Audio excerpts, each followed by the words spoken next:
in chains. By show of hands, who else is sick and tired of the same? 1% trying to keep us small, trying to keep us from getting out.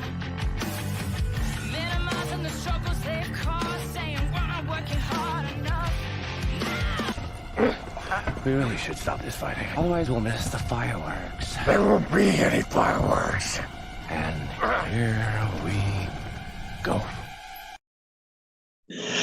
And welcome, everybody, to Suck It.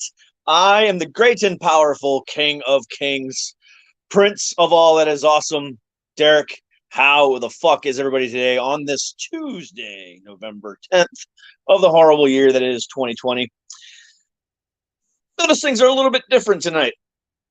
Wanna know why? I'll tell you why. Because my fucking computer wants to be an asshole. So I'm on my phone. Thankfully, StreamYard allows that. So, you know, it is what it is. See my nice little green screen in the background. Once my computer's done, we'll be able to move to the computer. But you know what? It's all fine and dandy. I can hear my guest just fine. He can hear me just fine. And, you know, things are a little bit different for now. This has happened before because, you know, the loveliness of technology and everything else in between. But you know what? It is what it is. So, but we're here. We're going to make the best of it and do what we do best. And that's laugh, talk music, and overall just have a great fucking day. So why don't we get to it? So tonight, my guest is from the band Black Suit Youth, who just released a new song, which is pretty fucking badass. And I am so stoked to talk to the gentleman that's with me today. So let's just get right to it. So from the band Black Suit Youth, please welcome Bryan. Add to stream. There you are. Hey. What's up, everybody? What's up, everybody out there? Thanks a lot for having me, Derek. I appreciate it. Thanks for having me on. No problem, man. No problem. Sorry that we were having a little bit of technical difficulties. It's all good. It looks good, though. You look like you're about to be in a fist fight video on World Star now. It's awesome. You know, it gives you more street cred. It's all good, man. Yeah. You know? I mean, you know, I got the, you know, it's a good thing my Ice 9 Kills shirt already has a little bit of blood on it. So yeah, there you go. A little bit more of a badass. That's a cool band. I feel like a lot of people don't know about either. Like, you know, I know they're big. You know, they're like on like Ozfest and shit like that, right? But like, I don't think they get the props they deserve. They're pretty good, you know. They do not, and honestly, they're one of my favorite bands of today. And I've seen them. Shit, between 2018 and 2019, I saw them 4 times in concert, cool. Including their headlining show last year when they were doing the Octane Accelerator tour from SiriusXM. Yeah. And man, let me just tell you what, dude, they put on just one of the best fucking shows that I've ever seen. You know, I've been a fan of them since 2016 when they came out with one of their bigger records, and then in 2018 when the Silver Scream came out, I just was like, I'm done. This is great. Nice. Yeah, they're fantastic. But we're not here to talk about Ice 9. Oh, good. We're here to talk about you guys and how things are going with you guys. And, you know, because, you know, again, and I've talked to, you know, a bunch of different bands about this exact same subject. And it's really cool to kind of get a perspective on it from different angles. You know, you guys just released some new music. And like a lot of other indie bands, I mean, yeah, you are signed to a label, but it's, you know, not one of the bigger labels. You know, a lot of the big labels and the big bands, such as your A7Xs and your, you know, your Taylor Swifts and everybody else in the world, aren't releasing music every Friday now. So when you guys release, you know, something, or another indie artist releases something, you're not competing with the big bands right now because they rely on touring to support that music. But you guys are just like, fuck it, we're going to support our fans. Fuck the touring because we can't do it anyway. Might as well at least play some music in a studio and get it out in front of our fans. You know, what was the mindset behind, you know, doing that for you guys? I mean, it's interesting. We recorded this album pre-COVID, so we had it good to go. We wrote it over last summer. We went down to Atlanta and tracked it, and we were able to do some finishing touches up here because just when I would have gone back to finish some vocals and whatnot is when the whole pandemic really broke in like March. So I kind of got, sidelined and stuck up here. So we were able to complete it up here, and that was fine. And then we just had to sit on it, like, because we had to figure out, what are we going to do? How long is this thing going to be? I had a feeling that this was going to be, I still think it's going to go on for the next 3 years. I don't know, like, I don't see any return to normal anytime soon. So we wanted to at least get our hat in the ring and do something. And initially, I've been stuck in my apartment in New York. I couldn't even see the band, the first couple of weeks when it was really rough. So I kind of got on Instagram when everybody started doing that live thing. And I started taking acoustic requests and just started ruining people's favorite songs and shit. And it was a lot of fun. I was getting a lot of feedback on it and shit. Ruining people's favorite songs. I like that. I was doing things I had no business attempting, but it was fun. Sure, I'll do Bob Dylan. I'll do Guns N' Roses. I'll do the Wallflowers. I got so many 90s one-hit wonders I didn't even remember, but it was really great, like reliving a lot of them, But, and then finally we were able to start hanging out again, jamming again, getting, you get rusty when you don't play, for 3 seasons almost, and we would have been on tour. We would have been at the very least doing New England and Jersey and PA and like the surrounding area for a single release. You know what I mean? Like, yeah. So we didn't do anything. We had an outdoor drive-in gig booked on Halloween the day before, and then it was just horrendous weather, so we had to postpone it.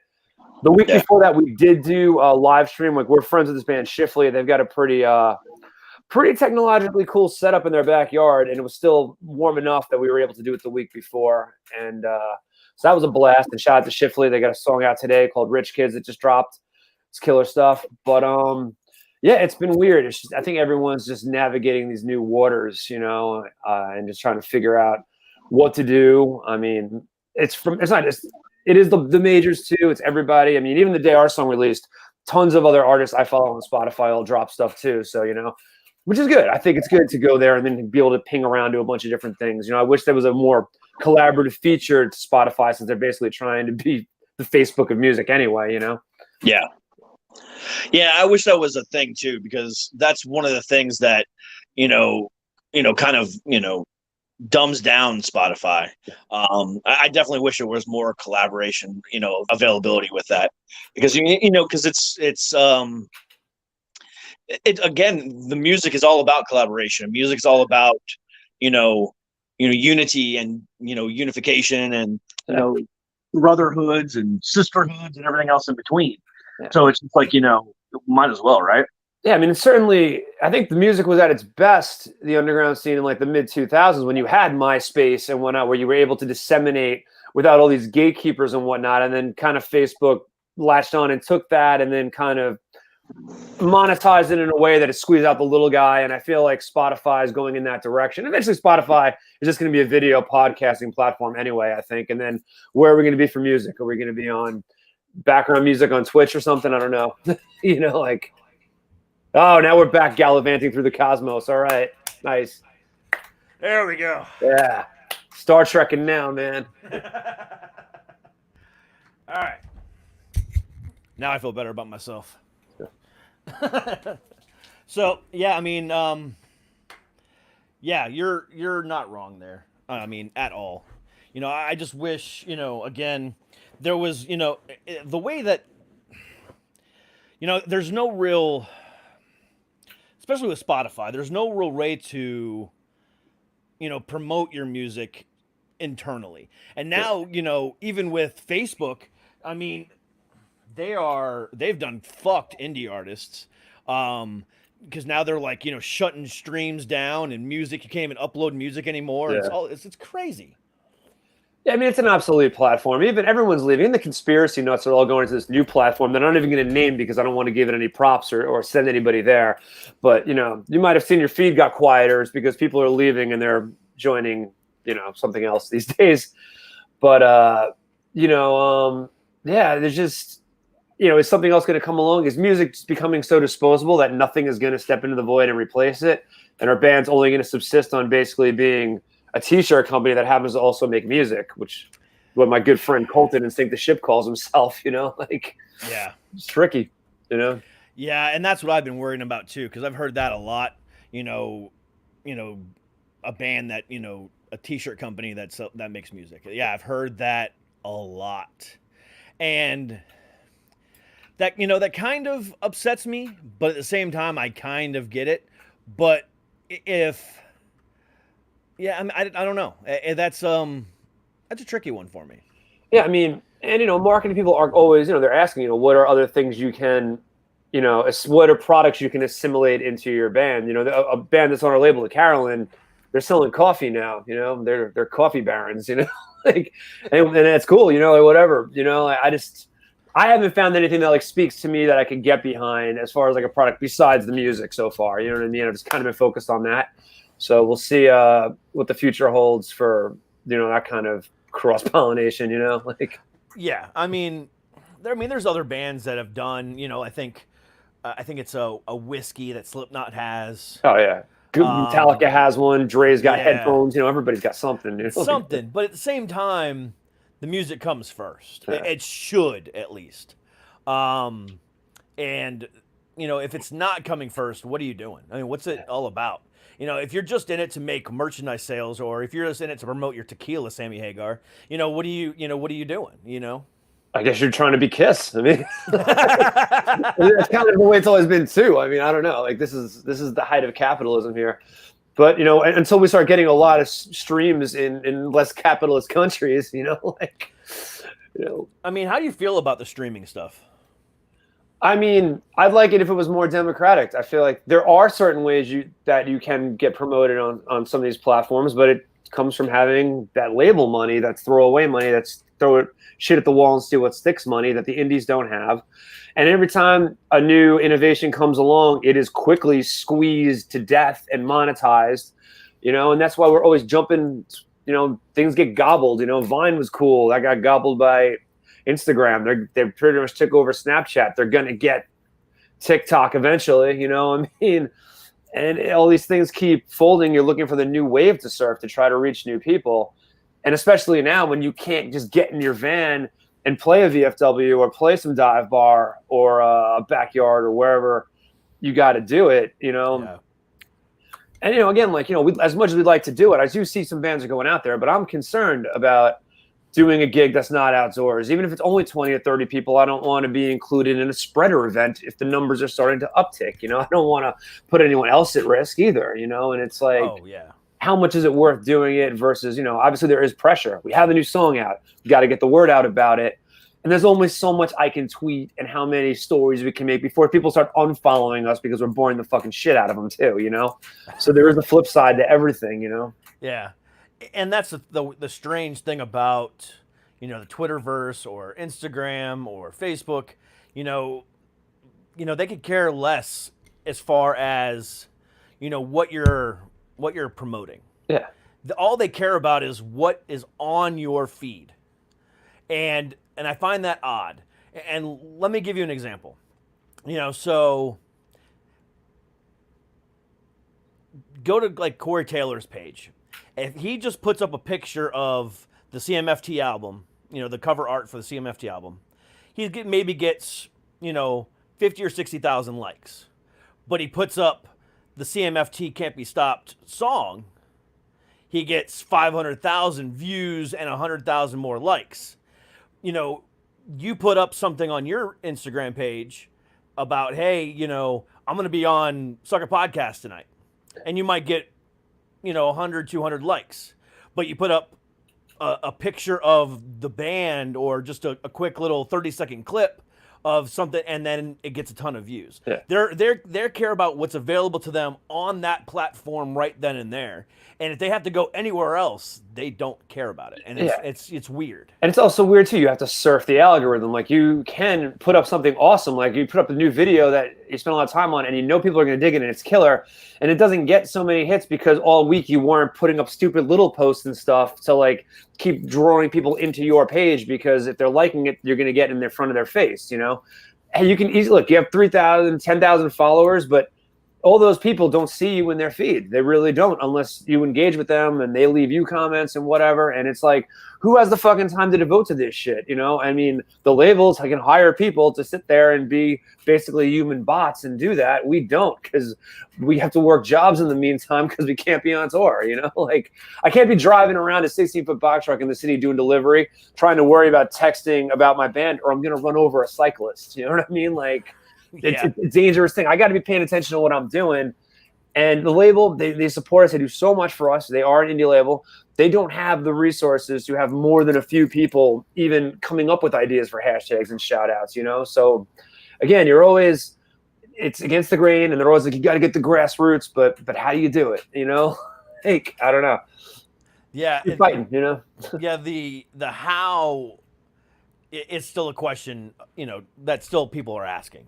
You know, not everyone has the answers. Not everyone knows what it is. And, you know, there's geniuses out there, I mean, that still can't even figure out the algorithm. I don't even think Zuckerberg understands his own algorithm. I mean, and then they change it every day. Like, you know, we did for the release of The World Is Almost Over, we gave out 110 like t-shirts to people that, you know, that were down with it and been with us for a long time, or just like, you know, just getting them out to them. And the idea was everyone's going to post it on that day with the hashtag and start to populate, so that we started getting a little bit of traffic drawing towards that hashtag. And then, of course, it was the week before the election, so they cut off all hashtag population to avoid voter fraud. So you don't know you never know what's going to happen. And, you know, it fell flat. So that's just how it works, you know, sometimes, you know. Yeah, I think if I'm not mistaken, the hashtags are still turned off right now. Yeah, but it was so beautiful to see awesome photos of all these cool people wearing the shirt and doing it in cool, funky ways and stuff. Like, people did some really creative stuff with it, so that was awesome. And you know, I really appreciate that we can even ask people to do that and that they'll do it. You know, like, that's always the coolest. When, like, I get a crazy idea, I'm like, hey, can you guys all get behind me and try this? And then people do it. It's wild, you know. Like. Yeah, I mean, and like you said before, you had this song and this, you know, this album done before the pandemic. Yeah, it was and then it was like it was you know, boom, it came, and then this song just really, you know, fit. Yeah, and it worked. I mean, look, it's terrible that it worked out, but it worked out in such a way that the city was empty, the New York City was depopulated, it was boarded up because there had been looting and riots and stuff, and clashes with the police and whatnot, and there was, you know, all sorts of history happening there, and it allowed it that I could go in there on a Sunday afternoon and there was literally like maybe 7 or 8 people in Times Square. Normally you're going to have 7 or 8,000 at each friggin' intersection at any point, you know. So to literally have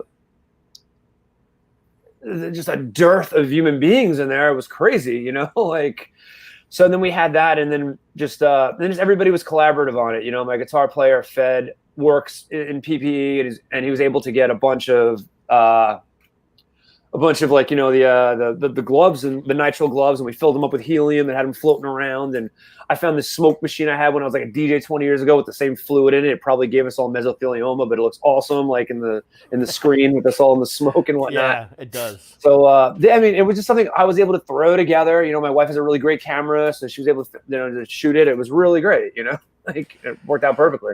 Yeah, I mean, watching that video and then even seeing videos of other people who have walked Times Square when there was only 7 or 8 people there.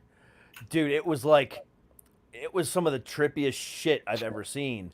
Like, what movie was it? That movie with Keanu Reeves and The Devil's Advocate. Devil's Advocate. Yeah, that's what it was like. Yeah. Yeah, I mean, Keanu Reeves standing in the middle of Times Square and just there's nobody there. And they've done it in other movies too, but that was the one that just kept popping in my mind. And like Times Square was, even with 7 or 8 people, was busy compared to being over in like parts of like the West Side or Chelsea or like other neighborhoods where like there was no one. Like, it was tumbleweeds, man. Like, it was wild, you know? Yeah. You know, the city that never sleeps, sure as fuck went to sleep back in March. Yeah. But I got to say, it's interesting. I was back in Times Square maybe like 3 weeks ago. We, a good friend Rachel and I, just went out for some drinks. We just actually went out for drinks. We bought them at Trader Joe's and drank them in Bryant Park because you can drink in the streets now without getting harassed. And it was awesome. And we decided to take a walk over there. And, you know, people have returned, but a lot of like, all the Broadway shows are closed and everything. And what's kind of returned is it reminds me of like the 90s again, where there's like kids skateboarding again and people doing tricks. I mean, there's nobody with a 3-card Monte table or anything like it used to be, but Yeah. it's like pre-Disney now. You know what I mean? Like, you know, the M&M store isn't the guardian of 42nd Street anymore. You know, like people were kind of doing what they used to do, and it was kids were just there because they had nothing else to do, and it just reminded me of you know, the way things kind of used to be. You know, it was cool throwback. You know? Yeah. The last time I went to Times Square, M&M wasn't even there. Last time I went to Times Square, Toys R Us was still there. Oh yeah, it's been a bit then. That was it was 2004, 2005. Yeah, I want to say they closed in like 2015, maybe, give or take. 2015. Yeah, I think it was what it was. 2016. Yeah, but still, I mean, you know, I remember when I went there. I mean, it was middle of summer, hot as balls. It was, but you know, there was still just maximum amount of people on the streets. Yeah. You know, and I just like I can't even fathom what you were witnessing. You know, I saw it on, you know, YouTube and, you know, the news. Dude, even the fucking naked cowboy wasn't there. No one. It was sick. What? I know. And the free the nipple women, they weren't there either. Oh yes, oh man, I can't even think of the Despocitas. I forgot what they were called. I didn't see them either. Yeah. Yeah. I think they won though, so I think they went home. So then what is the plan for you guys now? I mean, are you guys still playing it by ear, or Yeah. you're just like, whatever, fuck it. Yeah, We we're don't even kind of know. like fishing around with what pops up. I know we're going to be going to Jersey just to do a live stream type thing where we play live, but then it gets professionally recorded and edited.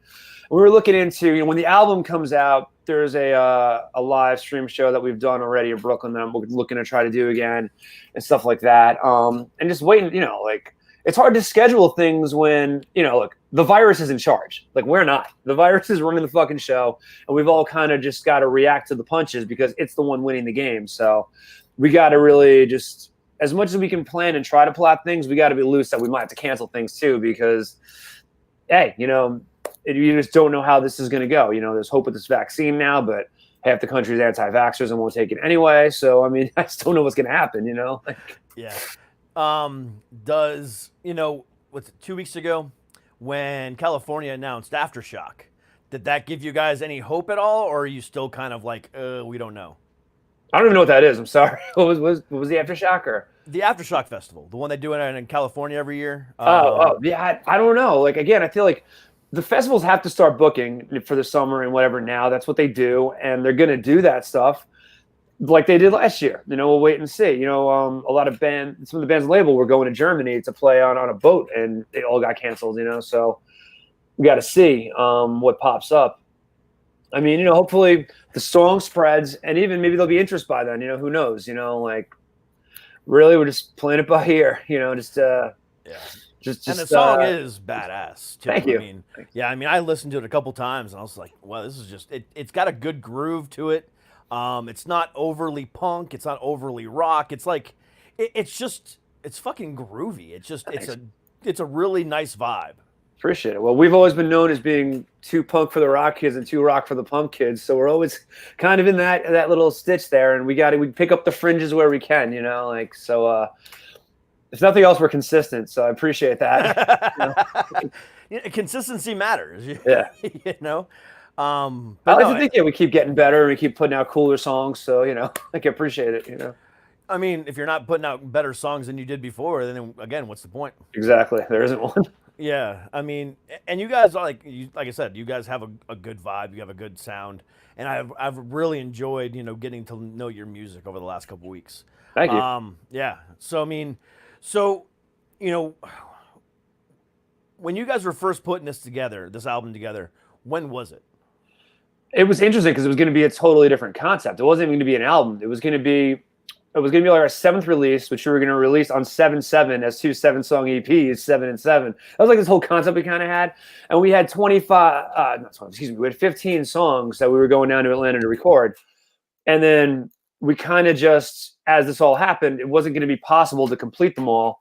And as with anything else, with any project, you might get in the studio and 2 or 3 things aren't tracking the way you wanted them to. So you push them to the next record or you leave them on the side. So it whittled down to being 9 songs on the actual album and like an extra B-side that was going to come out elsewhere probably somehow, and like a cover and whatever else that we finished. So we decided, all right, well, now it's an album. Now it needs a title and an idea. And it was like, well, look what's happening. I guess the world is almost over. You know, I mean, at that very point, you know, it was when the George Floyd thing was popping off and the disease was in full gear, and all the anti-mask people were protesting outside the lemon tree that they can't get a haircut. And it was just out of control, you know? And it was like, this is where we're headed now. And it seems like in our bag of tricks now, it wasn't just even that song too. Besides The World's Almost Over, a couple of other ones really feel like they were being written that week too. And I mean, I guess from my point of view, things had been on a decline for a little while. Things were getting pretty wild in this country and worldwide. And I just think if you start calling attention to things, you know, before they get worse, that's the idea to try to avert them and change it. But a lot of times it doesn't happen and things just do get worse. So this is where we are, you know? So it works out, you know? Exactly. All right. On that note, we're going to take a quick commercial break, and I will be right back. Guys, have you ever wondered how you can help support the channel and also look fucking cool in the process? Go to the link down below, www.dckproductions.com/shop, to get the awesomest merch on the market today. Whether you just want to get one of our plain logos in one of our many different colors, or if you want to get one of our cool graphic tees that just are funny as hell, the choice is yours. But definitely pick up your choice of any one of these shirts in any color, any size, any style that you choose at www.dckproductions.com/shop, or click the link in the bio. Thank you, guys. I used it as an opportunity to not only sell merch but fix my camera at the same time. Nice. For some reason, it wasn't autofocusing, so hopefully it's better now. Yeah, you got a little fuzzy in and out there. Yeah. Is it still there? Is it still fuzzy now? It's on my end. I mean, it could just be my end. Like it's like pixelates for a second, and then it's tight. You know, it still is. God damn it. Yeah, you know what? Because you can really see it in the lettering when it starts to blur out. Yeah. It's all right. It's a $1,500 camera, and I pisses me. I need a camera person. Hopefully, there's no mold growing in the lens. You know, that's the worst. Oh God, no! Please, no. I don't know. I did a Zoom interview earlier on somebody else's show, and I had no issues. Just like I had no issues with my computer at that time either. But whatever. Maybe it's from maybe you just rebooted it. Maybe it's like just, you know, all the hamsters aren't on the wheel yet. It's still kind of going slow. Maybe it's interfacing weird. Yeah, who knows? But you know what? To be honest with you, I maybe get 20 to 30, you know, YouTube views anyway, where I get 45,000 downloads on, you know, podcasts. So I don't really care about the video. It's all about the audio quality anyway. People watch it. Look, if you're watching videos on YouTube anyway, you don't care about video quality anyway. So it doesn't matter. That's true. You're there for the content, man. That's true. But, you know, the thing about it is my content is the exact same as it is on Spotify, iTunes, and everywhere else. So it doesn't really matter to me. I think more people listen to me on the way to work and the way home and mowing the lawn than they do just sitting in their house going, oh, what's Derek talking about tonight? Yeah. I mean, honestly, I'm the same way. I mean, every now and then, if people are on that, I know I'll pop something on the TV or I'll watch the occasional Joe Rogan or Joseph Arthur or whatever podcast I've been like. If they have someone interesting, I'll put on the TV. But most of the time, yeah, it's in my headphones, it's in the car, you know. Yep. But that's the beauty of podcasting, and beauty of music, and the beauty of like talk radio and all that other stuff. Yeah. You know, I mean, you just have the ability to be in someone's head, and you don't have to be in somebody's eyes. Yeah. You know, and that's why you know. Weird Al Yankovic, who's ugly as shit, is so popular. Oh, but he's so funny and he's so good. I mean, he's so good. More than that, you know, everyone is popular and famous is a really, really good reason 9 times out of 10. You know, like it's true. You know, that's true. That you know, but usually it's not. You know, like Rogan, he just doesn't give a fuck. Which I love about that guy. I hate his politics, but I love his comedy and everything else in between. He just cracks me up. Yeah, but I also like that he gives everybody a platform too, whether he agrees with them or not, you know, and he can still meet everybody on that friendly, hey, let's smoke a cigar and smoke some weed and drink and let's talk, you know, like that's cool, you know, and kind of got to get back to that place where we're not all sitting across the Thanksgiving table with like, a pocket knife ready to go, like. Are you been watching my Thanksgiving dinners at my house? Because that's how it feels sometimes. Trust me, I know we can't talk about this, that, I can't, it's like, look, I don't think anyone here is a Nazi sympathizer. Can we just eat the fucking stuffing and, whatever. Like, come on. Yeah, I mean, and you bring up a good point too. I mean, and we were just joking around, but like, even outside of that dinner table where everyone just anxiously sitting on the edge of their seat waiting for somebody to say something wrong, it's getting to the point now to where it's just out of hand. It's out of control. Yeah. I will say, I mean, there was this palpable tension in the city that I'd like never felt, where it felt like, anything could go off at any minute, like it was going to get wild. And then right after the election, it's like it just abated, like the pressure wore off, like just that it's over. Just like look, I think whether you're paying attention to it or not, it's so in the zeitgeist and it's so around you, compressing and swallowing up everything. It's such an event that, the world was literally watching it. You know what I mean? That like just having this over and behind us, I think whether people are still going to contest and fight about it, of course they are forever, but at least it's kind of, that first step is done. Like we lost our virginity. We don't have to be weird anymore. You know what I mean? Like, yeah. But unfortunately, our country is so bass-ackwards as far as that kind of stuff goes. Because, and it's both parties. So I'm going to talk shit about both. 4 years ago, it was, the Russians, he should have never won. The election was rigged. And the Republicans were all like, oh, well, guess what? Just fucking deal with it. He won. Y'all are quit just being sore losers. And now they're the ones saying the exact same. Oh, Biden rigged the election. It was, it was rigged in their favor. And he's like, and the Democrats are doing the exact same thing. Same thing when the Astros beat whatever team in the World Series. Yeah, they were cheating, but that's how you win in America. You fucking cheat. Exactly. That's how you win in politics. That's how you win in the music industry. Yeah, like, it's just really so think? bad. Yeah, I mean, come on. Take it back to the MySpace era. Everybody was buying streams to try to attract the fish. I mean, like, it is what it is. Or even worse with the Napster. Do you think Tila Tequila really had that many followers? I mean, come on, like, it's what it is, See, now now I question that whether or not she really did.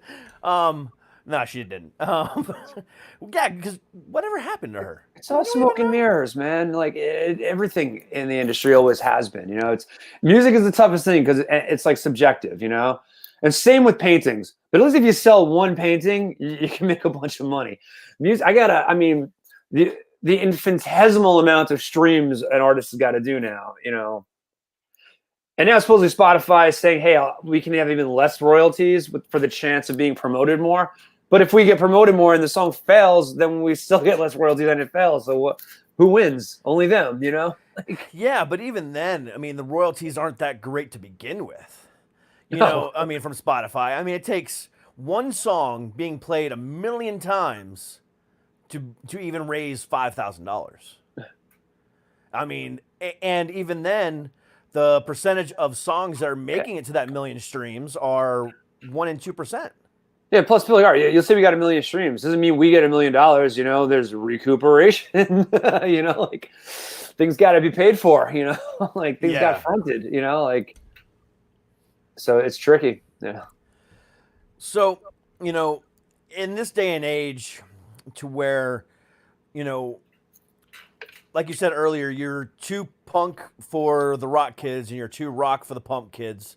Where do you guys fit in all of this? Where would you like to see a year from now once everything goes back to normal? Where would you like to see, I think I'd love to be touring with opening for Bad Religion or something like a like-minded band with like a similar sound, where I think we can meet the people who might really be into us. I mean, that's always what you want, just to get on with a band that's got longevity, that doesn't matter what they put out. People are always going to come check it out.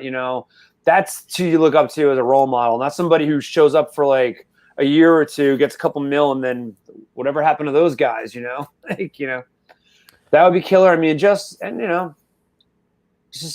my main hope is for the good of the world. It's that literally we overcome this massive hurdle.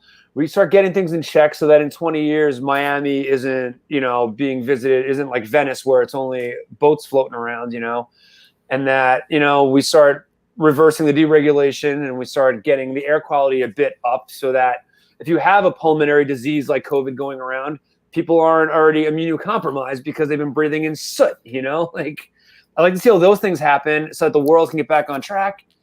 And then bars and clubs can open, And that would be the best thing, I mean, it irks me that, like, churches and synagogues and mosques, which are basically the same concept. You go in mass and you sing and you have your release. They're open, but the clubs aren't, Yeah. So, I mean, maybe all the clubs got to be like Flaming Lips and get little hazmat personal bubbles for everybody. I don't know. Like, but my hope is that this ends so that we can get back to what we're doing. And in the meanwhile, Yeah.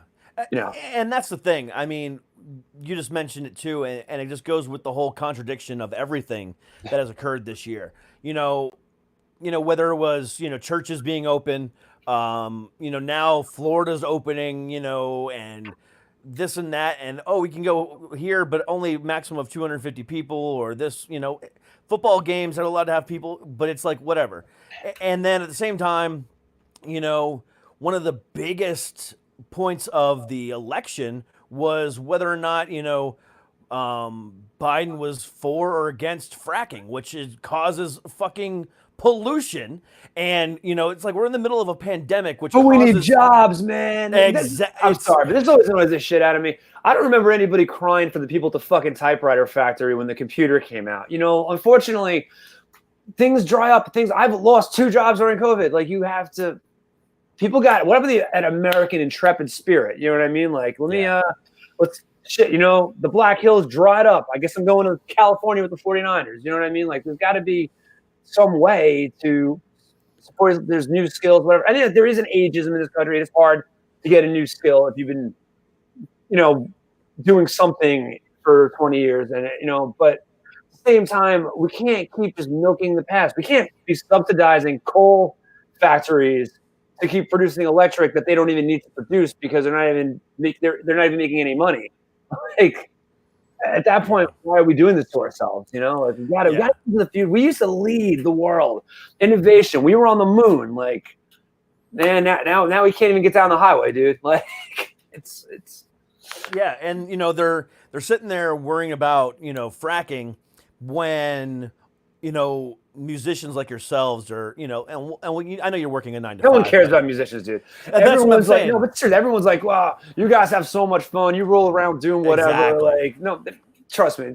I don't want anyone crying for us either, but it's like... Well, no, but I'm saying, but it's not just y'all. It's musicians, the whole industry, it's comedians, it's dancers, it's, just entertainers in general. Yeah. But, if you take that portion of the economy, that's a huge piece of the economy. But yet they're focusing on the coal industry, which is a dying thing. But the one industry that literally funds, look at like the Super Bowl, for example. Yeah. How much money comes in annually just from that one event, or WrestleMania, the same thing. Or the World Series, or all this other stuff. Or, just a festival that... Well, WrestleMania is allowed to go on because the WWE is an essential business in America. So, it is now, yeah. And that's also pay-per-view. It's a different kind of setup, though, as opposed to, the World Series and Super Bowl to sell advertising. I mean, that's ultimately what it's all about. They need all parties of people getting together, drinking beers and getting drunk so that they can sell us a new Audi. I mean, that's what it's all about, That's how things work here, Yeah, I still wonder what it's going to look like in February when the Super Bowl happens. How many people are going to be there? What kind of atmosphere it's going to be this year. I know the Jets aren't going to be there. I can say that much, at least right now. No, and neither will my 2 teams, the Browns or the Washington football team. So I'm there with you, bud. It's all right. And the Patriots will be there anyway. What's the name going to be? Maybe. I've heard so many different things. Why don't they call them the Washington Monuments? That would be awesome. The Monuments would be good. What I like is one of the ones that's been floating around is the Red Tails, which is like a the George Lucas movie. No, well, yeah, because that was the nickname that the Tuskegee Airmen had for themselves. because they all had the Tuskegee Airmen all had red tails on their planes. So as an honor to them would be another one. So to keep the same colors, just with a different heritage. So that would be cool. But right now they're still just kind of running with the Washington football team, which is the worst name ever. So they better not keep that. Why don't they just call them the team? Like the Ohio State. They just own that. Just call it, we are the team. Like, that would be badass, Yeah. The only team. The Ohio State. There you go. Make sure you say it just like that, too.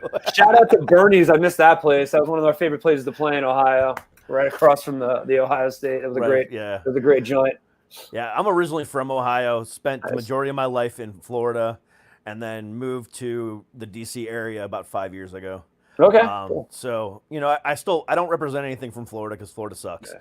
But I represent, where I live and where I was born. So, Ohio State, the Browns, and the Nationals, and the Washington. Oh, see, Mets fan, dude. I can't get down with the Nationals, man. Fuck Bryce Harper forever. I don't even know he's on the team anymore. I don't even care. I hate him. The Mets are just as bad as like the Red Sox and the Nationals, to where they'll win the World Series, and then the next year not even make it into the playoffs. Yeah, the '87 Mets were a big step down from 1986. I can say that much. Yeah, but it happens in all sports. I mean, unless you're the cheating Patriots, Other than that, Well, yeah, but hey, Brady's not doing so good now anyway with the Buccaneers behind him. So, I mean, even Gronk came out of retirement to go play with them down in Tampa, which I thought. Does that move ever work? Does that work for Brett Favre? Does that work for anyone? Like, this is the fucking running man. Like, I think it worked for Brett Favre, but sold tickets. But but it did not work for Gronk. Gronk's only 28 years old. Nobody was buying that shit for a second. He's 28, Jesus. Yeah, I think he's only 28, 29. I thought I looked old. If he's older than that, I'd be surprised. But I could have sworn he wasn't more than 30. Yeah. But still, I mean, yeah, because he even retired and signed a contract with the WWE, and then gave that contract up to go play for the Buccaneers, which I thought was weird. And it's like, why would you? That's weird. So where are you right now? You're like around the Capital Beltway region? Like I'm about an hour outside of DC, in Leesburg, Virginia, right outside of Maryland. Yeah, I get gas there. Yeah, it's I'm half an hour from Maryland, half an hour from West Virginia, hour outside of DC. I mean, I got everything right where I'm at, and it's quiet. What I love about this area is it's not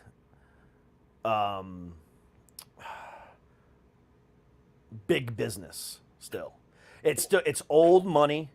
A lot of politicians, a lot of the Washington football team, the Nationals, those types of people that live in this area, and it's all mom and pop stuff. Breweries and wineries and just independent food, and just it's a real community. I love that. I don't want to see an Applebee's or a Walmart whenever I go to someplace. Like, that's what I want. Like, I always love finding these cool little discoveries, Like, yeah. I mean, we have a Walmart. I mean, don't get me wrong, but it's off path, hidden behind our airport, because we have a small little Leesburg airport. Just like a little independent airport, but it's hidden back behind that airport. You cannot see it from any major highway, and every big business is hidden behind something else. So, I mean, we have a Fridays, we have an Applebee's, but that's about it. Yeah. I that's what I absolutely love, especially coming from, Orlando area, to where it's just like New York now. I mean, it's not as bad, obviously, but the traffic is just as bad. What was that, Route 4? Oh my God, down there, it's fucking horrible. I-4, yeah. Yeah, that is the worst. Oh my God, Interstate 4 is the worst. People complain about the Beltway and about everything else, in the DC area, but I'm like, guys, it is nowhere. I lived literally, if you follow the speed limit, 30 minutes away from Disney. But no joke, doesn't matter what time of day it was, it would take you 2 hours to get there. Yeah, my parents moved down to Davenport, which is right around there, and it's a commute. I'll say that much, Like, even in the middle of the night, it's terrible. Yeah, I mean, my family still lives there. I have my mom and my dad, and my wife has her family and stuff like that. But I dread going down there. I mean, she had to literally, drag me by my ankles there last Thanksgiving because I did not want to go. I cannot stand it down there. I mean, it's so commercialized. It's so just everything.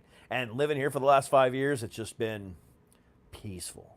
I dread going to that. There's nothing worse than the Orlando airport, especially when you're trying to leave. The line, even with I can't like reapply. There's still that issue with New York where we can't get reinstated for our pre-check, whatever. It's part of the Cuomo-Trump feud, whatever. But regardless, it's like without that, you need that thing to get through that airport, or else you're just screaming children who didn't get to go on every ride at Disney around you, just spreading disease. Yeah, that is the worst airport. I mean, even the big one near me is Dulles or Ronald Reagan. Yeah. DC airports are better. I can get through Dulles in less than 20 minutes. I can get through Ronald Reagan in less than 10, even on a busy day. It's pathetic how badly, IAD, not IAD, MCO or the Orlando airport is. It's just bad, I'm so glad to not be there anymore. The only place I would ever put up with, as far as commercialization and big like that, would be either New York or Chicago. Yeah.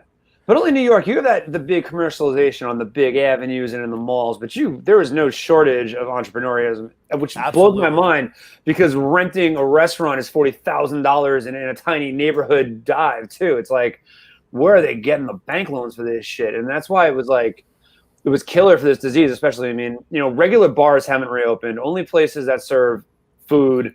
And there was the breweries can get around it with this caveat that they can sell chips, which now everyone calls Cuomo chips, But yeah, it's my favorite bar that I used to go to, this place Planet X. Shout out to Seneca Ave. It hasn't reopened, and it's just a bummer, how many people, especially places that just were opening, because new things were always coming to the avenues. Now this hits you, you put all this work into renovating a place, and then never even got to open. That's the killer. And regardless of, I know everyone's fighting about the election, but I do think if things continue the way they are going with, Biden won, whatever, fine. I think we'll see some money to businesses. I think we'll get something. I think, and this city needed it because the MTA, the trains, no one's riding them. And if we don't get funding for the subway and that shit gets cut, that's when this city will really go into anarchy, oh yeah, vital to have people moving around. A lot of people do not have cars, and if they can't get to their jobs, which a lot of them are pretty far, that's going to be a big issue. Companies going to move, The damn Daily News already left. It went to Jersey, Yeah. Crazy is that? It's, this whole thing just needs to, and I know that, and we both can agree that, nobody cares about the entertainment industry, but at the same time, it's needed. Same thing with the bar and restaurant industry. In this area, our bars and our breweries are actually doing home deliveries.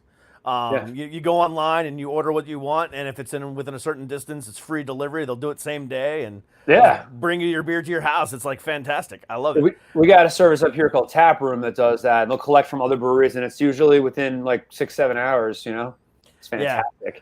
I used to subscribe to a through the mail brew. I don't know if it was considered a brewery or whatever it was, but it was called Hops or Hopsy, and it was a at-home keg machine, and they would send you 6 kegs a month, and you would just pop it in, and that business shut down because of COVID. And then I figured that would be booming because you don't have to deal with anybody. People definitely want a kegerator, Yeah, I mean, I still have mine in hopes that they come back. I wonder if a business like that though had a lot of their clients were tech startups and commercial spots that nobody's going to, Yeah, and I don't think they actually brewed anything themselves. I think they contracted all their brews from other places throughout the country.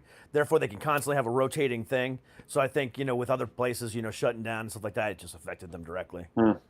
But, again, I'm just going to say the industry, and I'm going to refer to it as the the bar, restaurant, and entertainment industry. It's a lot of people's salvation. Going out with a buddy to go drink at a bar on a Friday night after a long week at work, or going to see the next Marvel movie. Which, by the way, I'm pissed off that I got to wait fucking almost 2 years for the next one, but whatever. On top of that, not being able to go see a concert. These or even a Broadway play. At this point, I've never seen a Broadway play, but I would be begging to go see one right now. You know what I'm saying? Just because I'm sick and tired of watching Netflix. I'm sick and tired of watching Hulu. Yeah, I lived your dream, I think, because the last show that I saw, I took my wife to, because she's a big Talking Heads fan. We went to Broadway and saw David Byrne's American Utopia. Oh, it was fucking unbelievably fantastic. And it was like the last thing I think we got to go see. That wasn't like a smaller type show, but yeah, I mean, I do miss that. You miss the sound of a crowd, like even when you're in the audience, the lights go down, everyone's like, like that exhilaration, that anticipation. We haven't had that. That's why we've been at each other's throats troats too. People are sticking each other up for fucking toilet paper because they got no other outlet, Yeah. I mean, before I started doing this, I was used to be a musician, and I used to be a professional wrestler, and I also I still am a stand-up comedian. And what you just said really, really hit me right in my heart.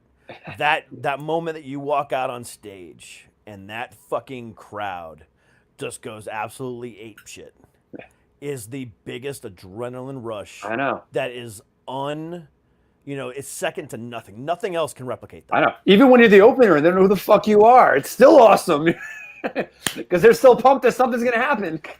It's great. It's an incredible. But you feel that energy of like X amount, like a couple thousand people yelling in your direction. It's incredible, and it's a tough thing to not have. Even just having 30 people applaud. It's great. It's better than seeing a bunch of likes pop up on on Instagram.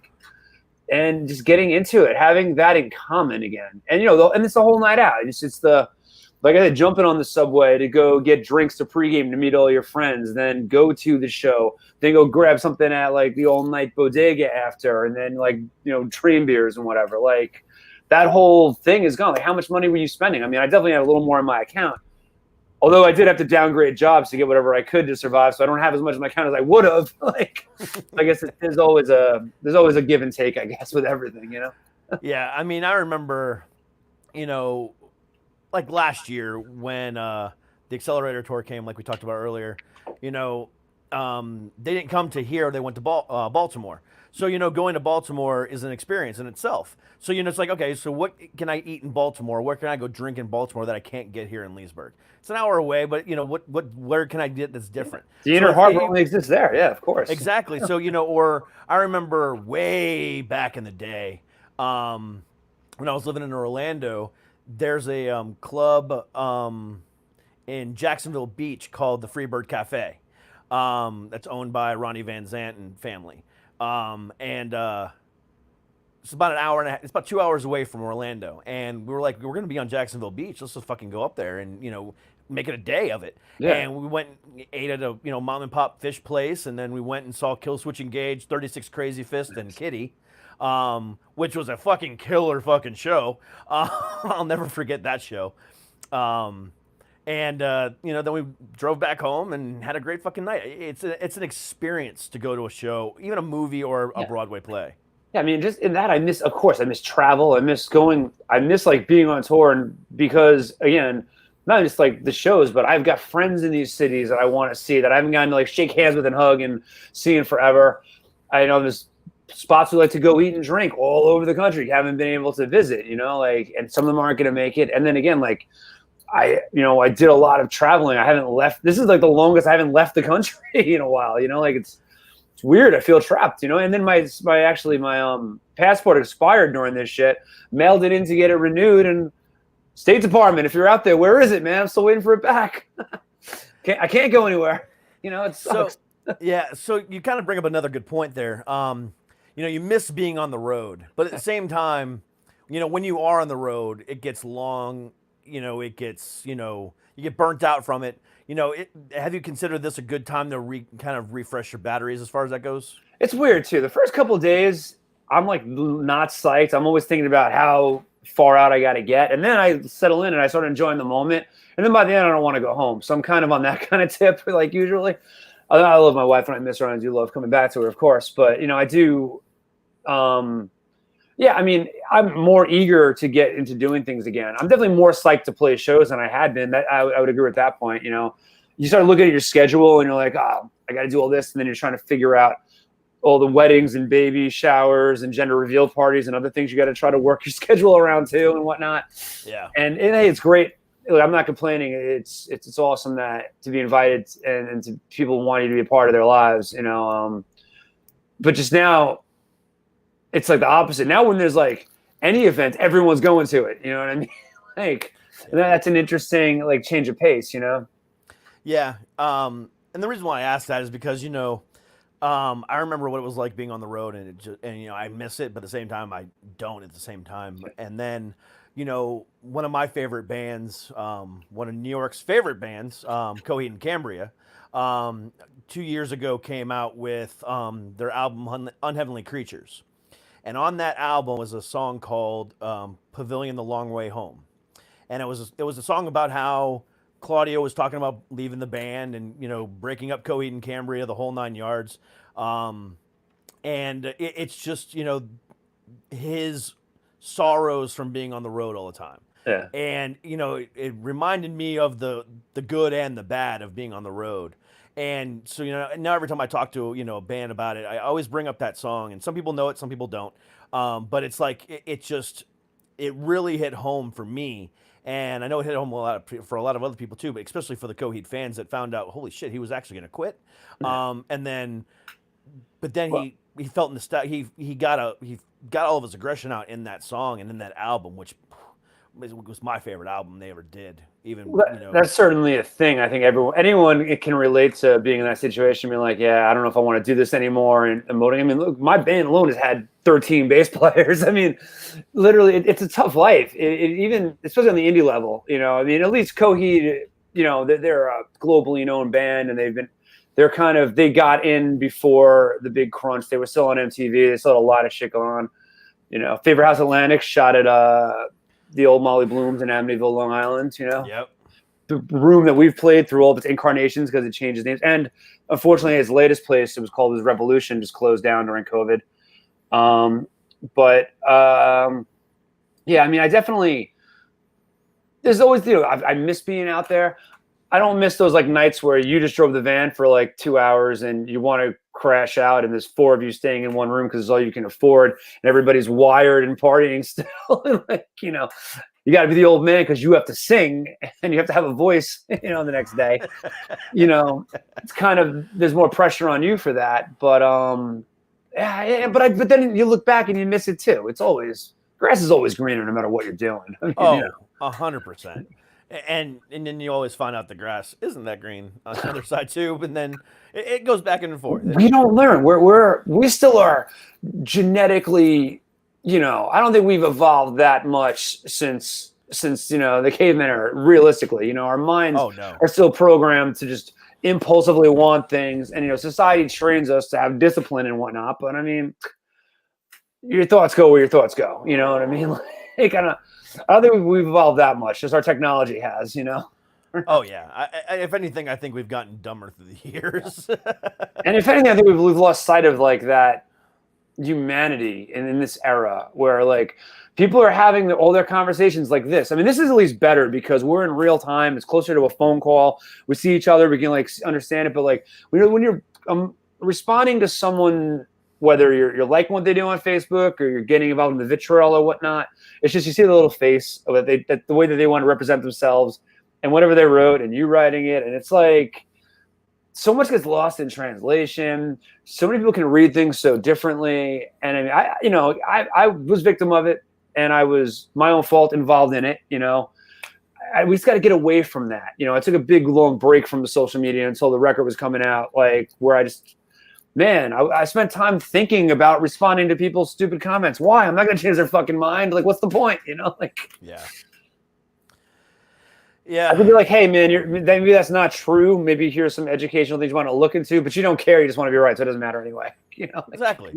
You can't fight a troll. You can't outwit. Well, let me rephrase that. You can't outsmart a troll, but you can outwit them. Yeah. But also, a lot of people, are they really trolls? Or are they just? I think a lot of people are just angry about their own lives. They've got a lot of trauma from childhood because you grow up in America. You're having a crazy childhood. And look, mine was pretty good, but I got out of high school before there were mass shootings. I'm pre-Columbine, you know what I mean? So like, I didn't have to worry about any of that kind of shit.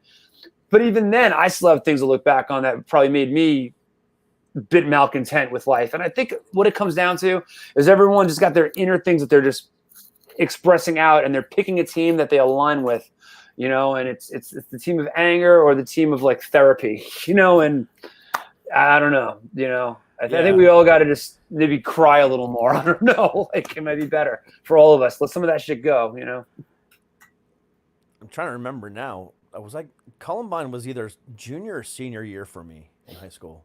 It was 98. I was in college. That's so you're older. So you're older than I am. Okay. I know. I can feel it in my knees. Trust me. Oh, dude, trust me. I feel it too. I feel 60 most days. I mean, I spent, like I said, 12 years as a professional wrestler. I've broken my neck twice. Oh, God. I've got hip issues. I got knee issues. I mean, I've got shoulder. I'm a 39-year-old man going on 72. I do appreciate that you've had that major of an injury and you still came back and did it again after that. Like I jacked up my elbow skateboarding, and I'm like, I've barely touched it since. So, I mean, I commend you that level. Well, actually, so that's not 100% accurate. So I broke my neck and came back and wrestled for like a month. I was too scared because I was just afraid of doing it again, even though I was 100% cleared and I was done. I actually re-broke my neck going on 2 years ago next month. I was laying in bed with my wife, and the mechanics in my neck actually gave out, and I sneezed and re-broke my neck. So a fucking sneeze knocked out the mechanics in my neck and broke my neck again. Sneeze is clocked to like 110 miles an hour, right? So it can do it. Yeah. So yeah, I had a second surgery in March of 2019. So it's coming up on, yeah. So it was bad. It was bad. How come they haven't figured out like an interface where we could like sneeze into our fucking phone port and it charges it, off the wind power? Like, how is that not a fucking thing? Were you wasting all this turbine that we got in our lungs? I remember something to where a company was trying to put like a magnetic type charger in your phone to where as you're walking near power lines, you can actually absorb the residual electricity in the air into your phone. Yeah, as opposed to just absorbing the cancer, you get something positive out of it. Right? That's awesome. If we're gonna get cancer, might as well charge our phone at the same time. Yeah, right. Yeah, but a wind turbine sneeze charger for your phone. That is a $1 billion idea. Yeah, I bet, shit, we better take this down. We're going in on it, man. Better put that in the patent office right away. I know. Oh my God, that'd be fucking hilarious. The phlegm port, dude. Let's get it going. Most most phones are, waterproof or, water resistant at this point. So, might as well make them snot proof too. But I don't get why they just don't charge off of us, like in the Matrix, how we're the battery for the machines. Like, I mean, I know not everybody's getting their 1,000 steps a day in, but they should be able to run them like 500, Like, I don't know. Surprised that we don't have this more of a friggin' symbiosis than we do, I thought for sure by like 2020, like the screens would be in our eye visors or something, Well, they were supposed to be, but Google Glass fucked that up. Yeah. Well, there's always a first dimension of everything that doesn't work out so good. Yeah. Yeah, and I think even now Amazon has come out with something, but it doesn't show you pictures. It's basically an Alexa inside of your glasses, which is kind of cool. And so who knows what the next? But honestly, I'm waiting for. It's gonna be popular with sex offenders, man. I don't know. See some people doing weird stuff on the street. You're gonna know what they're watching by the way they're acting. That's true. That's true. However, I'm waiting for the next Matrix movie to come out. Because that right there, after everything we've been through in the last couple of years, that shit is gonna trip most people out because damn well they're gonna fuck with our heads. How forward thinking do you think Wachowskis are now? I watched Sense8. I thought that was a really good concept. So I don't know what they've learned and what they're going to apply forward. I mean, I didn't love the second two, like Matrix 2 and 3. And then I was like deliriously fucking sick from a stomach virus one time where I just lay there and like all three of them were on in a fucking row, like on Fuse with commercials, and I just couldn't even move. And I just kind of zoned into it. And I'm like, oh, these are actually pretty well executed and really bright. And I'm like, now that I was older and had more life experience, like they resonated a bit more, and like, Yeah. they were, I had much more experience with the technical jargon at this point now. We've all become more cybernetic in the last decade, So that was interesting. I mean, it'll be interesting to see where it goes. I mean, I don't know how they're going to bring him back. Like, are they replicating him? I mean, they did kill him at the end. He absorbed Smith. If he comes back, does Smith come back? I mean, like in Alien 4 when they cloned Sigourney Weaver and she's part alien because the queen was in her stomach in 3, Like, how's it going to be? Or they could pull a John Carpenter and completely ignore all the other sequels and write Halloween 2018 and say, oh, 2, 3, 4, 5, 6, and 7 never fucking happened. Well, so we're just gonna start fresh. Yeah, that's what the Rise of Skywalker just did. They didn't make it. What Last Jedi? But even Disney's gonna retcon all that.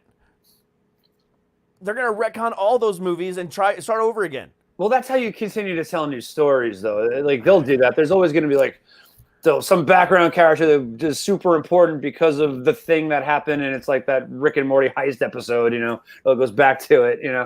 Oh, God, it is what it is. Such a good episode. Whatever. We got the Mandalorian. That's all that matters. My God, that's the Star Wars. That's what I wanted the prequels to be. That's what everyone kind of thought it was going to be. And you know what? I accept what he did. I enjoy They were my favorite movies, but it was a vision. It was his idea, and he completed it. It's the only thing I agree with Kanye West about.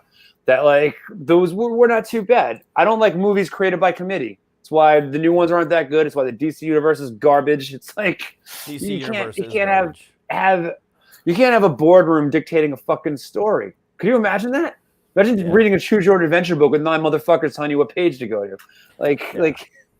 Yeah, and that's why I love what Marvel does with Disney.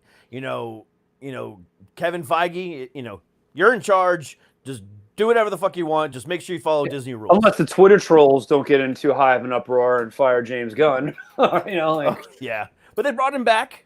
Yeah. So he's going to be part of. He's doing Guardians of the Galaxy 3. Yeah. So that works. But Marvel, they have had to compromise and capitulate to the culture of Disney to some degree. That's why we don't have an Edgar Wright movie. That's why certain things, certain people get like taken off of certain things and whatnot. Yeah, I'm still waiting to find out what they're gonna do with Ryan Reynolds. I heard that they're gonna dumb him down to maybe PG-13, but at the same time, I've heard. Well, that makes no sense. Why would you? But I've heard that they're only gonna do that when he's in movies with other Avengers. So if he's going to be in an Avengers movie, he's going to be a member of the Avengers, they'll dumb him down to PG-13. However, if he's going to have his own, so like when Deadpool 3 comes out, what I've heard they're going to do is they're going to let him do his own thing. However, they're not releasing it under the Disney banner. They're going to release it under the Fox banner because they can do that. They own that name. And so therefore it's not technically a Disney movie. It's so stupid though, because you have Deadpool appearing in these movies as Deadpool Light. Kids are still going to want to go see it. They're still going to see the advertising of this thing that they're not going to be barred. They're going to be barred from seeing. It's stupid. It's just stupid. It is, but rating system is stupid. We'll, this is the most violent, crazy country in the world. Like, I don't think movies are making us any fucking crazier. It's like... Yeah, I mean, and in Endgame last year, I mean, you had Chris Evans, complimenting his own ass. So, if they can do that, they can pretty much do whatever they want with First up, he was complimenting America's ass. Let's be clear. America's ass. It's true. He's like, yeah, that is America's ass. It's such a great fucking movie. Yeah. I just watched that for like the 100th time this past Saturday. I can't get enough of that fucking movie. I liked it. I caught it like 3 times. It's a good airplane movie, especially obviously I saw it in the theater the first time, but yeah. When you're flying to a faraway land, it's a good way to kill 3 hours when you're on an 8-hour flight, Yeah, so. See, I'm a hardcore, I've been a hardcore Marvel guy for 30 plus years, since I was 7 years old, I think it was, when I picked up my first Spider-Man comic. So, watching those movies and then watching Endgame was like reliving my childhood and reading every single book at one time. Yeah. So, like, Endgame honestly is like my favorite movie of all time now, just because, just it was everything that I wanted it to be and more. It's funny. I got rid of like all my comics years ago, and I kept like 2 or 3 of them because I just always loved the art of it. And I still have one hanging up in my hallway back there, and it's fucking New Mutants '98. Thank God I didn't get rid of that shit. First Deadpool, still got it. Yeah. Fucking A. That's going to be worth Not collector grades. Sorry, I read it when I was a kid, and who fucking knew, I know, but still, it's going to be worth something one day. But still is. I looked it up on eBay. It was like going for 3 to 4 digits. So in its condition, so I was like, yeah, awesome, Hell yeah. So drive your happy ass down to, Jersey and go, visit, Kevin Smith's and see what. Yeah, Secret Stash. Dude, that's like, man, I'm on Instagram just fucking around, and I see like these like pages of all like toys and shit from the 80s that I had that I got rid of and the prices they're going for. And I'm like, like I should have known, because that's the way it was in the 60s. I just needed to hold things for a little longer, like I kept some things. I was smart, but oh my God, all the things I had over the years, who fucking knew some of these like 3rd tier properties that everyone forgot about are going to be going for so much money. It's crazy. Yeah. I had, it's probably not worth. I haven't looked it up because I don't want to look it up because I'm scared. But like I told you before, I was first a Spider-Man guy, and that's all I read, and then I started branching out. And I had the first appearance of Venom, because when back in the late '80s or mid to late '80s is when he was wearing the black suit all the time, and then it broke off and he became Venom. But I had the first appearance of Venom comic book, and I lost it somewhere. After I left high school or something like that, and I was like, shit. Yeah. And now looking back on that comic now, it's like 30 some years old. It would have been 30 years old. It's like, how much money would that be worth? I know. I had it. Fucking the bell tower when the black suit gets into Eddie. I had it. I know. I fucking had Carnage. I had them all, dude. I don't even want to know what that comic book's worth right now. But I ever since I lost mine, I've looked for that comic book again. Every comic book I buy gets, I read it once and I put it away, and I don't touch my shit at all. The only time I look at him now is I got no space for things living in an apartment in New York. I mean, my wife wants me to get rid of even more stuff, but I do find some like websites where you can like find the scans and read them, and it's like pretty cool. Go back and check things out, Yeah, I subscribe to Marvel Comixology, which is you can for $10 a month read as much comic books as you want, but it's on your so it's like a Spotify for comics type thing? Yeah, and it's only Marvel. Yeah, it's fantastic. And it's made by Marvel too, so it's not like illegal or anything. Yeah. But it's fantastic. So what I do is I'll keep up with the stories if I can't make it to the the comic book store. But if it's like a really good issue, I'll find a way to go buy it and stuff like that. So I'm keeping up that way, just because there's so much out there now. I mean, back in the day, you didn't have 5 different fucking versions of Spider-Man. Now you do, and you didn't have 2 different versions of Captain America and everything else like that, and But I can't. I love that Spider-Verse movie, man. I ate a gummy, and that thing was the best thing ever. It was so much fun. Oh my God, that's another one too. I mean, that was the first thing Sony ever did right for a Marvel movie. No, Venom was awesome, dude. I don't care. I loved it. Well, Venom was after, wasn't it? Yeah, Venom was after. You that. could be right. I don't know. Yeah, I didn't see it till after. Maybe that's the point. I only saw it on TV. Because everyone said it sucked, and then I loved it. Yeah, Venom was good. I actually liked that one. But yeah, they haven't done a good one since the not Andrew Garfield. Tobey Maguire's Spider-Man 2, because Spider-Man 3 sucked. But I only saw it once. I didn't mind the Andrew Garfield one. I only saw the first one, but I didn't hate it. The first one wasn't horrible. The second one was. Yeah. At that point, I would have watched anything Emma Stone was in, so that was fine.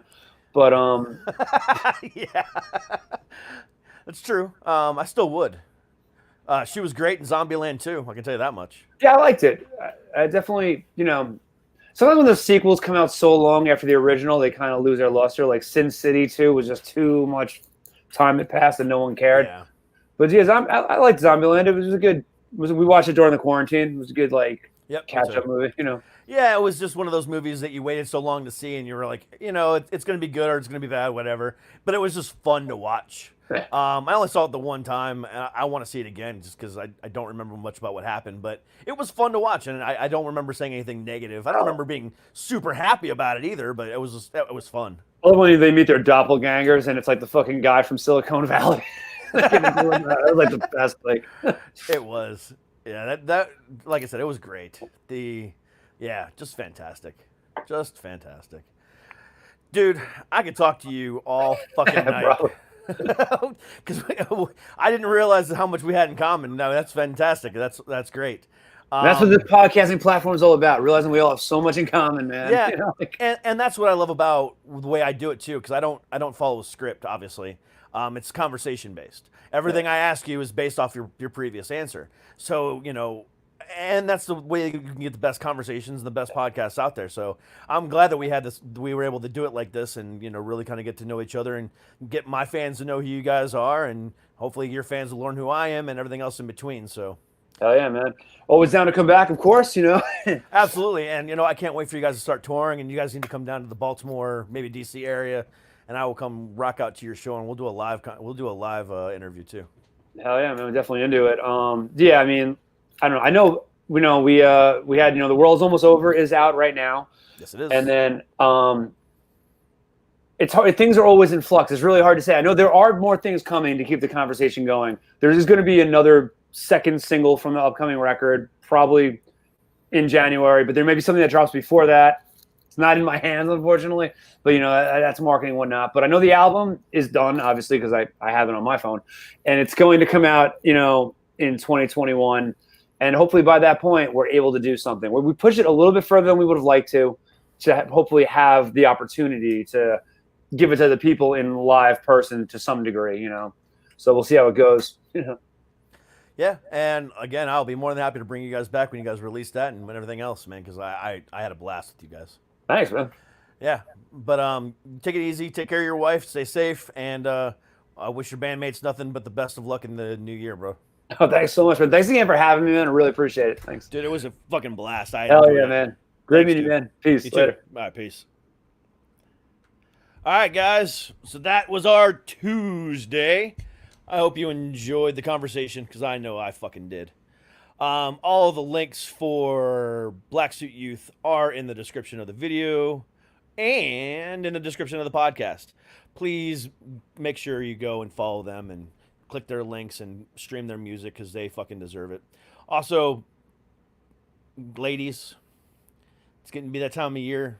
It's it's almost Christmas time. Buy your man some Manscaped. Right here. Manscaped.com. Use promo code SuckItPodcast for 20% off. Tell your man to shave his junk. And then use some ball deodorant while you're at it. Great company, Manscaped. Again, use promo code SuckItPodcast for 20% off. And BetterHelp, as always. BetterHelp.com/SIPod for 10% off your first month. BetterHelp is the best app out there for mental health related issues. 24 hours a day, 7 days a week. You can listen, talk to anybody you need to. They're fantastic. I'm very, very proud to have both these sponsors with me today and for the foreseeable future. So definitely take a look at them and check them out and help support the show. But tomorrow I have Tyler from Lonely Youth with me tomorrow.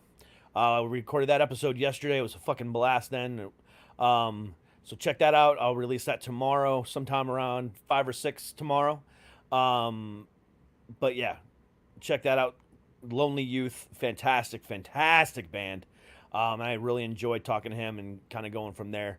And then Thursday, I cannot remember who I have on, but it should be another band. I know that much. But it's going to be a fantastic conversation, as it always fucking is. And quick and little announcement. Going forward, no longer Monday through Friday, just Monday through Thursday. So 4 episodes a week. For the time being, I'll eventually go back to 5 episodes a week in the future. But right now, through the holidays at least, just Monday through Thursday, 4 episodes a week. 8 p.m. East, 5 p.m. Pacific, and always available on the podcast the next day. So, until tomorrow, with Lonely Youth, take care, stay happy, stay healthy, and as always, stay fucking heavy. We'll see you guys tomorrow. Peace.